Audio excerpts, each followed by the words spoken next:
Hey friends, it's me, Terry Lambertson, coming back at you this Thursday morning with a part 2 of what Jesus was doing this day of Holy Week, because I realized when I signed off on the earlier video that I had said something about, and tomorrow we'll be in the Garden of Gethsemane. But of course we will not. That's ridiculous.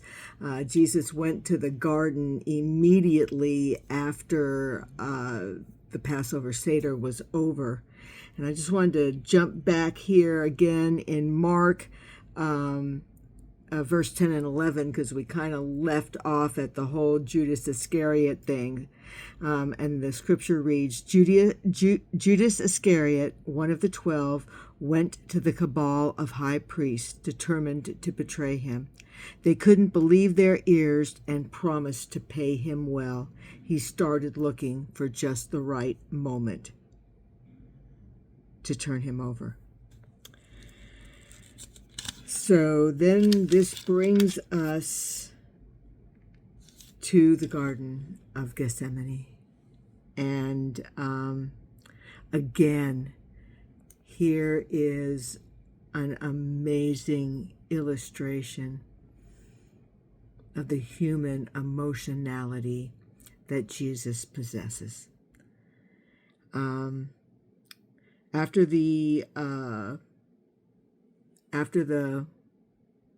Last Supper, and he has told them that he's going away, that he will be raised up, and they don't understand it. They're a little freaked out by it. They're a little scared by it, but they don't really know what to make of it. So then they go out into the Garden of Gethsemane, and Jesus asked them to sit there with him while he prays. He took Peter and James and John with him. And the scripture, Mark 14, verses 32 through 34, he sank into a pit of suffocating darkness, and he told him, I feel bad enough right now to die. Stay here and keep vigil.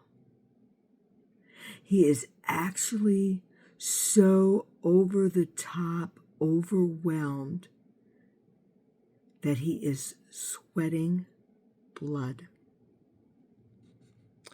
In verse 35 and 36, going a little ahead, he fell to the ground and prayed for a way out.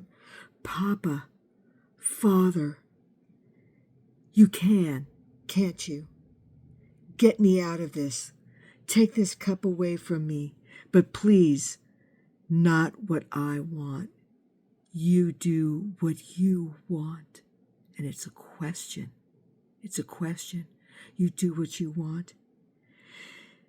Verses 37 and 38, he came back and found them sound asleep. He said to Peter, Simon, you went to sleep on me? Can't you stick it out with me a single hour? Stay alert, be in prayer, so you don't enter the danger zone without even knowing it. Don't be naive. Part of you is eager, ready for anything in God, but another part is as lazy as an old dog sleeping by the fire. He then went back and prayed the same prayer. Returning, he again found them asleep. He came back a third time and said, Are you going to sleep all night?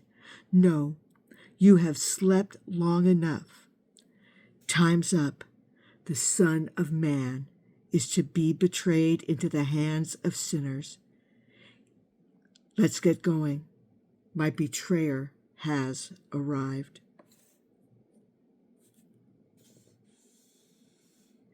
And no sooner were the words out of his mouth when Judas, the one out of the 12, showed up, and with him a bunch of thugs sent by the high priests, religion scholars and leaders brandishing swords and clubs.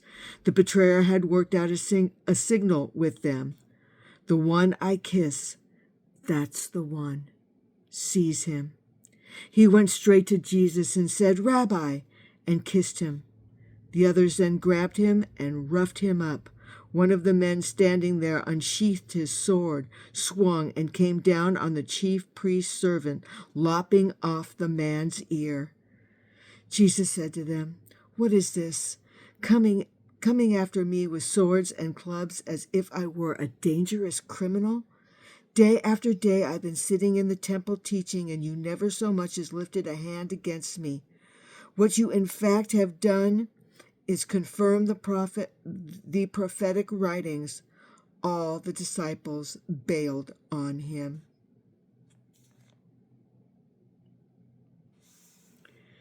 And then, so we go. I'll be back with you again on Thursday morning. I'll see you then, friends. Bye now.